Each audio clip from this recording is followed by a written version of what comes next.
இறந்துச்சு. அவங்க எனக்கு வந்து ஃபோன் பண்ணி சொன்னா, பெரியப்பா இறந்துட்டாரு. காரியெல்லாம் முடிஞ்சதுன்னா நான் வரேன் உங்கள பார்க்கறதுக்குன்னு சொன்னா. அதுக்கப்புறம் இப்போ ஃபோன் எடுக்கிறதில்ல.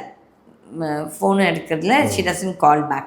ஸோ ஆகையால அவர் ஏதோ ஒரு இதில் இருக்கா. அது வந்து பிஜேபியோட நிர்பந்தத்தில் இருக்காளோ, இல்லாட்டி சசிகலா இந்த ஃபேமிலி கொடுத்த நிர்பந்தத்தில் இருக்காளோ, இல்லாட்டி தீபக்கோட நிர்பந்தத்தில் இருக்காளோ அது தெரியாது எனக்கு. Okay, she has never told me.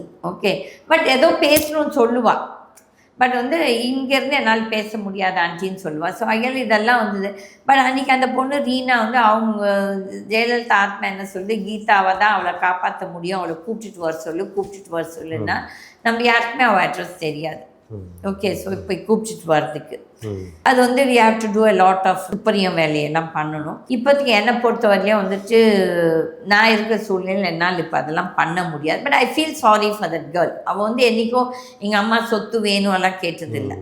அவளே என்ன சொல்வாள், எனக்கு தெரியாது, எனக்கு வந்து அவங்க பெரியம்மா தான். எனக்கு வந்து எங்கள் வளர்த்த அப்பா வந்து சாகும் போது என்கிட்ட சொன்னார் அவங்க தான் உங்கள் அம்மான்னு சொல்லிட்டு. அதுக்குள்ளே அவங்க இறந்துட்டாங்க.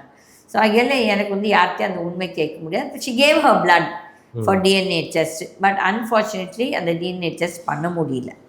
ஸோ அதில் இதெல்லாம் வந்துட்டு அந்த கடவுள், நம்ம நம்புகிற கடவுள் ப்ளஸ் ஜெயலலிதா நிஜமாகவே இவ்வளோ ஏதோ நல்லதும் பண்ணியிருக்காங்க. எல்லாமே கெட்டதுன்னு சொல்ல முடியாது. அவங்க பண்ண ஒரு சில தான தர்மம்லாம் ஏதோ ஒரு நேரத்தில் அந்த பொண்ணை காப்பாற்றுவாங்கன்னா we have to wait and watch.